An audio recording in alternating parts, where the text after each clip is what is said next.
Hi, I'm Tracey. Hi, and I'm Faye, and welcome to More Better with Tracey and Faye.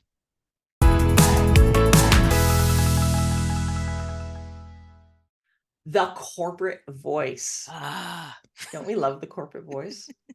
What is the do corporate we? voice? Do we? I was thinking a lot about the corporate voice, knowing we would have this episode, but should I start? Tell you what I was think the corporate voice is? Sure. I get asked about, okay, you go first, because I get asked about the corporate voice from different Oh, let's teams. talk about that and then I'll jump in. Oh, Okay. okay. Then you can interrupt me.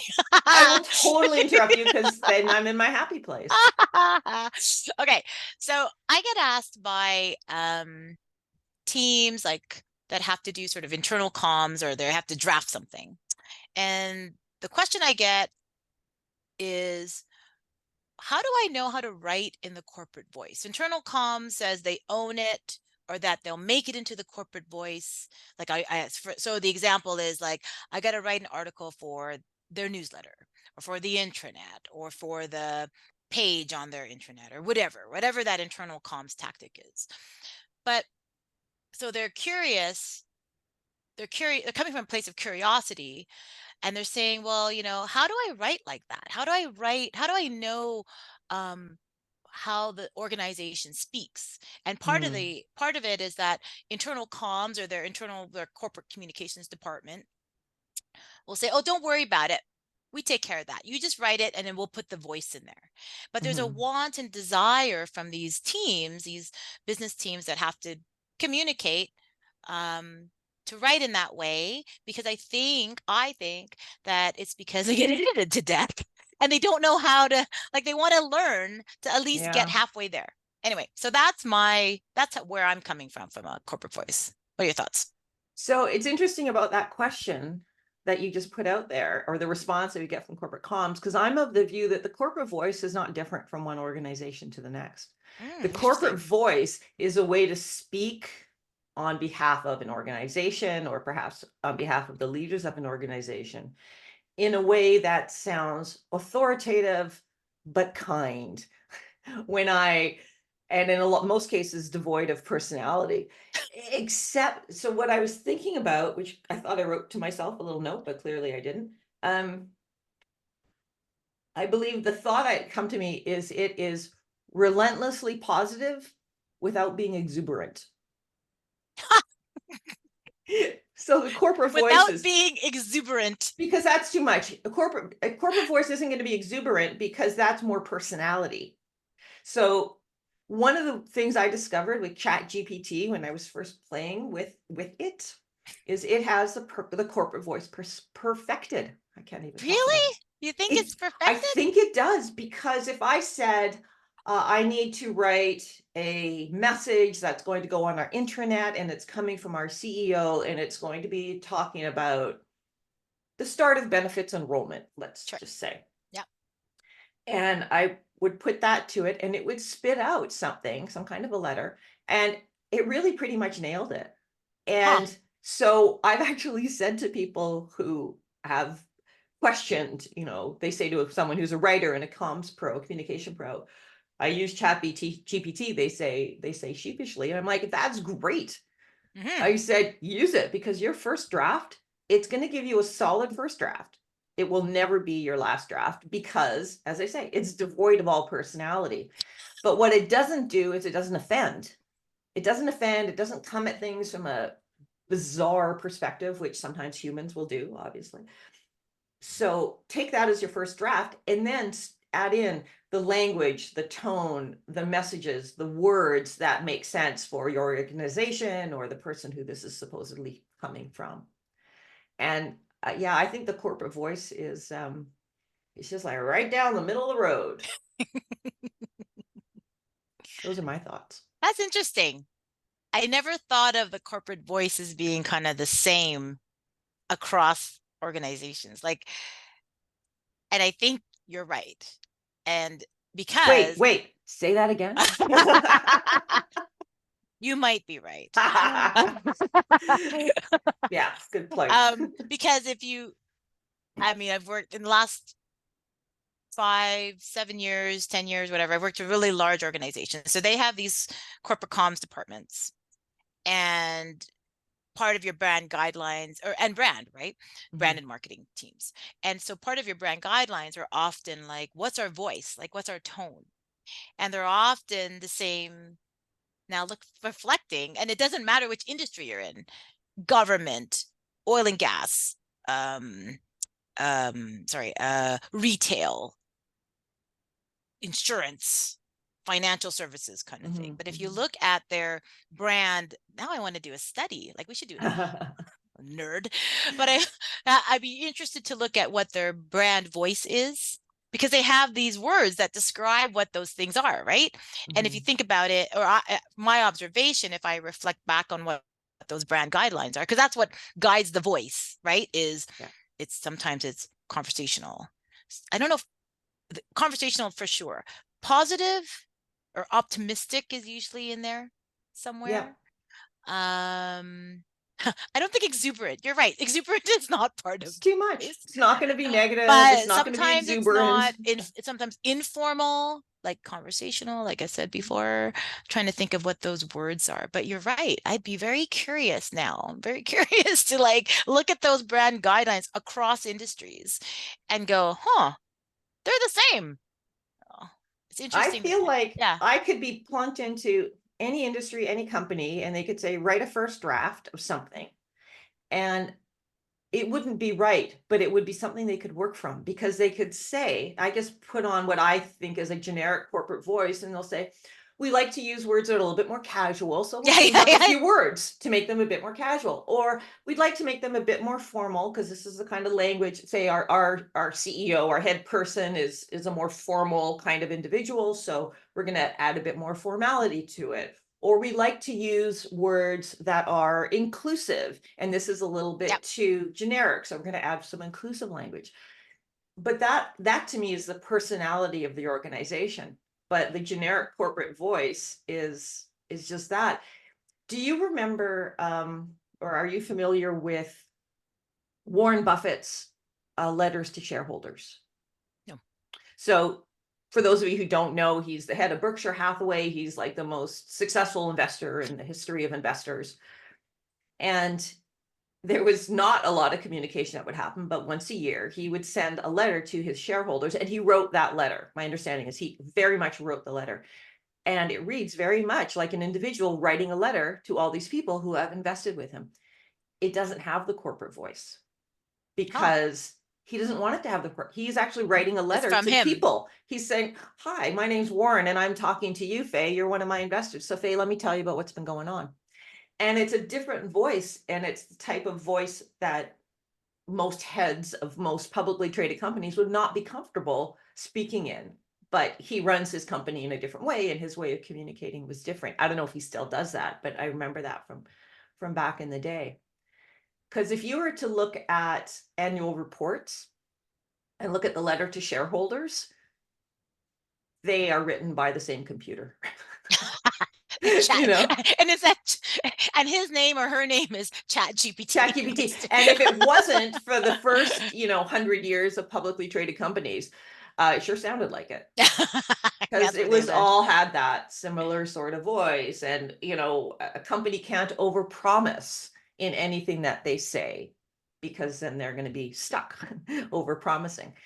And they don't use words like, most don't use words like problem. They'll say challenge or opportunity. Mm. It's so, to me, writing with the corporate voice is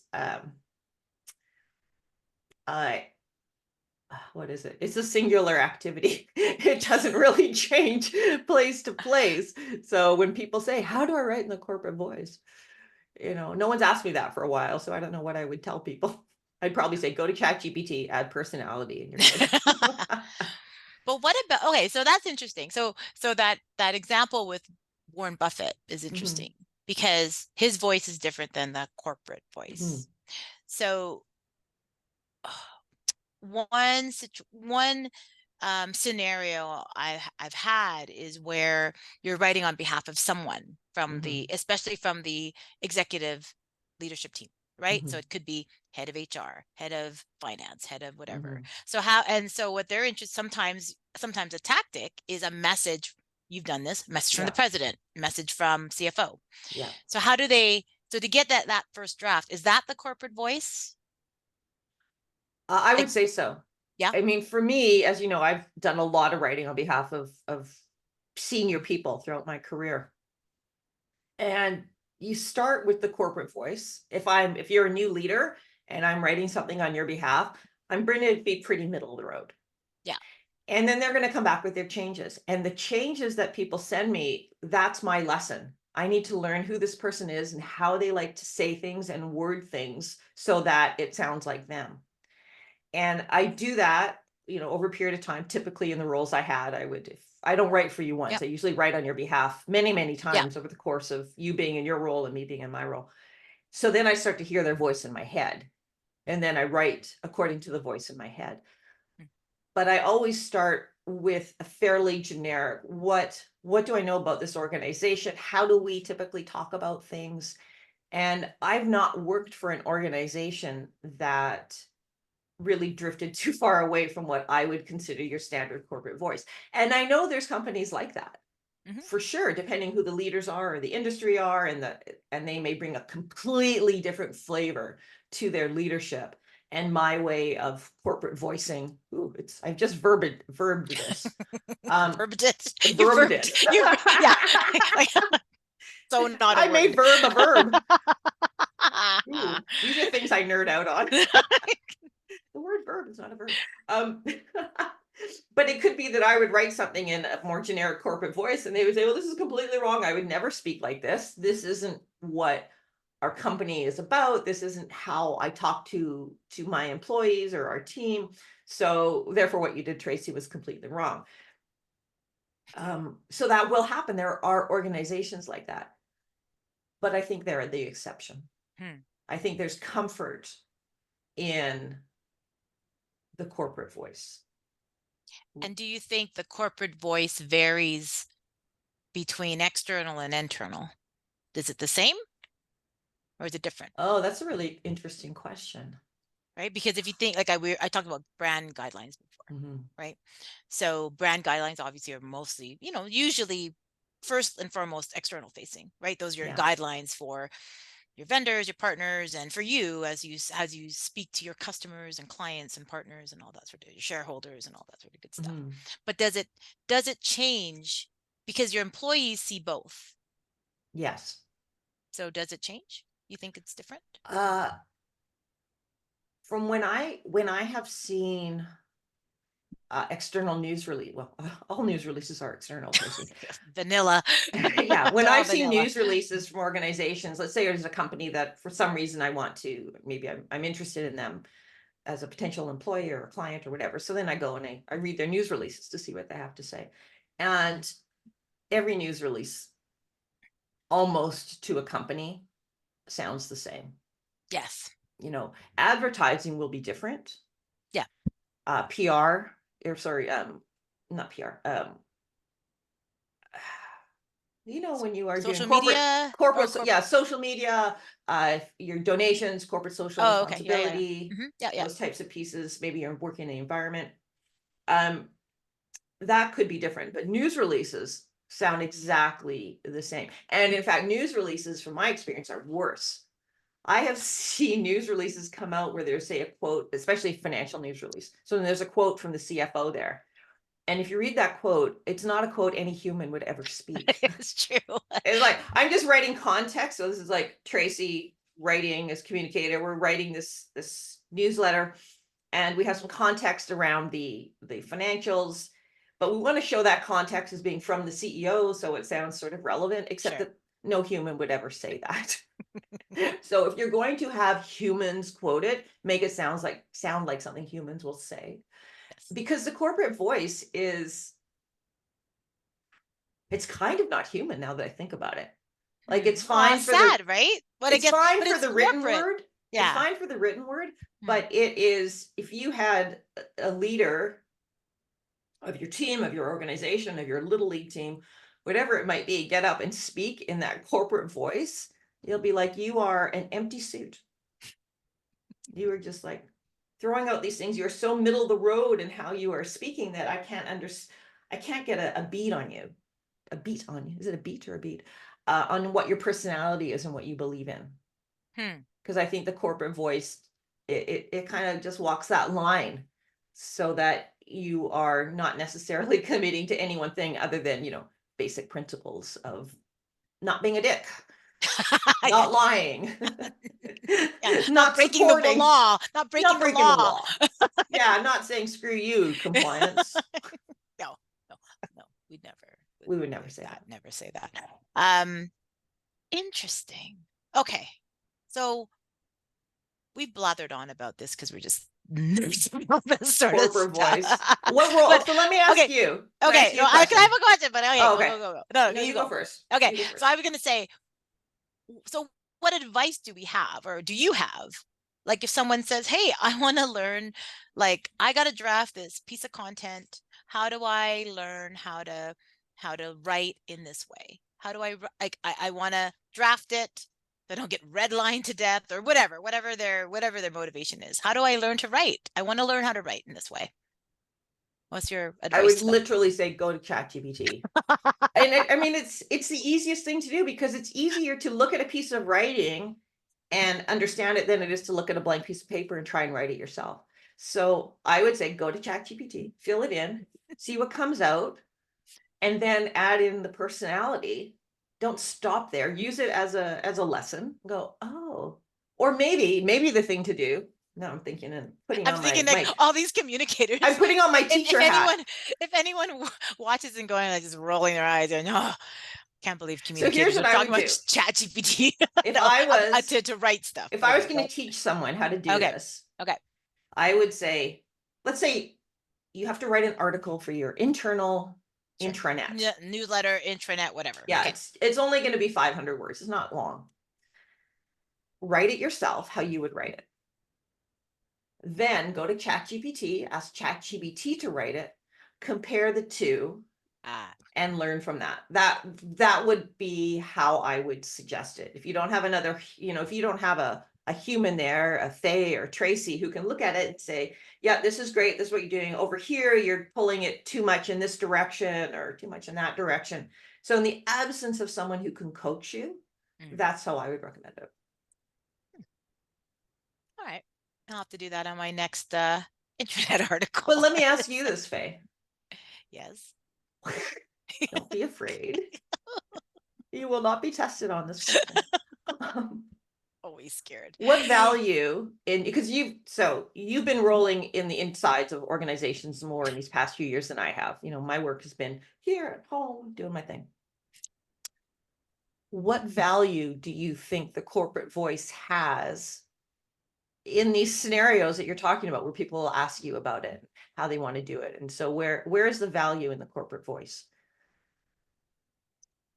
Where's the value for them? Like for the people who are asking?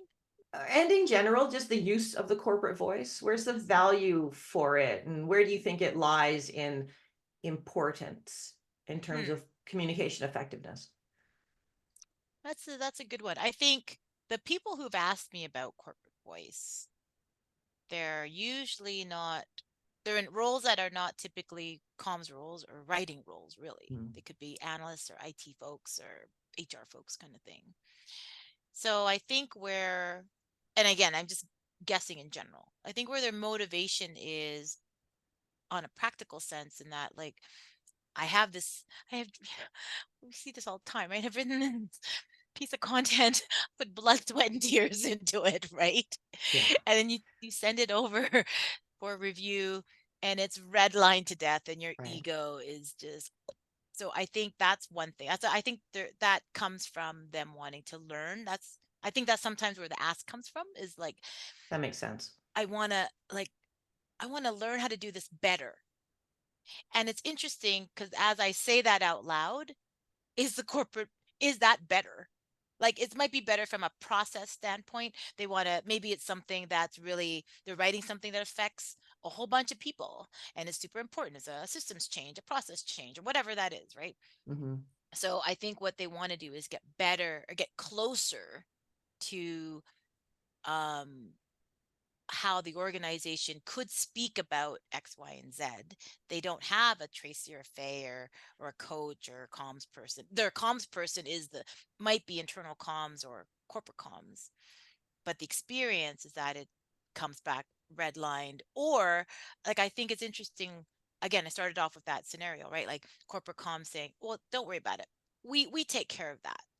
And now, as we talked about the corporate voice, really, it's like, well, I don't think not one department owns corporate voice. Like, Yeah. you know what I And mean? and Like, is it should and be democratized, right? Like, it should be part of, like, I'm not saying everyone should learn how to write and this is how you write it, but I'm wondering if, like, because you see examples of that, like the advice I would give in addition to, I love that idea of drafting something first, like, because I think writing is still, I mean, it's an important skill to have and all, and it's good practice. Compare it to Chat GPT, fine, and then compare it and then make your changes. Like, I love that idea, but also look at what else is out there. Like, how has the CEO spoken about, I don't know, their financials? How do they talk about things in a town hall? What does these what is the corporate intranet about big things like vision, mission, values? Like, how do they talk about that? Right? Like, maybe, and maybe that's a harder or easier leap for some than others. But I think that's where you would get a sense of that. I know that's very vague. well, what you said to me makes me wonder, people call it the corporate voice, or is it just writing with clarity? Hmm. Is it just writing with clarity? Because in some cases, let's say you have a systems person who is actually writing some information that's going to go on the internet about a system change that's coming. Now, we both know that's typically not how that goes, but let's just say that it is this person having to do it. And they are writing it from their perspective. They understand, they have all that knowledge about systems. So they're writing it from their perspective with the assumption that other people will think like them because they've not had to learn to do it any other way. But one of the things that communications people do is we learn to say, okay, well, here's this information and let's look at who needs to get this information. Will they understand it being written in this way? Or do we need to change it so it's more understandable to more people? And that might be called corporate voice, except to me, it's about clarity, and it's about writing with clarity and understanding who your audience is and writing for your audience. And sometimes a corporate voice piece is really just changing one or two words into language that we prefer within our organization. And so corporate voice is different than clarity, but the way you were using your example, I thought there's probably some overlap Yeah, there that's a good point. of those two things. Yeah. So it's yeah, corporate voice to me is not all it's cracked up to be. Actually, I thought of something, another way to learn it. Again, you're that systems person. You write it, then you take what you wrote, you put it in Chat GPT and say, please make this sound more corporate. And then it will change it. And then you can go, oh, that's how they changed it. I like that. I hate that. That sounds stupid. No human would ever write that or read that. Because Chat GPT is not great. It's not perfect. Sorry, not great. It is great and for some things, but it's certainly not perfect. It's not exuberant. Well, it could be exuberant if you asked it to If be. you ask it, it would make a very, oh my God, let's write a letter about layoffs, In so an from exuberant the voice. CEO saying, we're reorganizing, we have to lay off these people, we have to contain costs, this is going to do it, and make it sound exuberant. ChatGPT, And it would do it. kill me now. Well, interesting. Yeah, Cool. This was very cool. a Anyway, lot more to say about corporate voice than I thought. for sure. Anyway, well, thanks for joining us on this, on More Better with Tracey and Faye. That was kind of cool. Thanks for blathering on about corporate voice. Whoever thought that we would be talking, has so much to say about it. Thanks for letting me blather. If you're, And I'm Tracey. and I'm Faye. Join us next time on More Better with Tracey and Faye.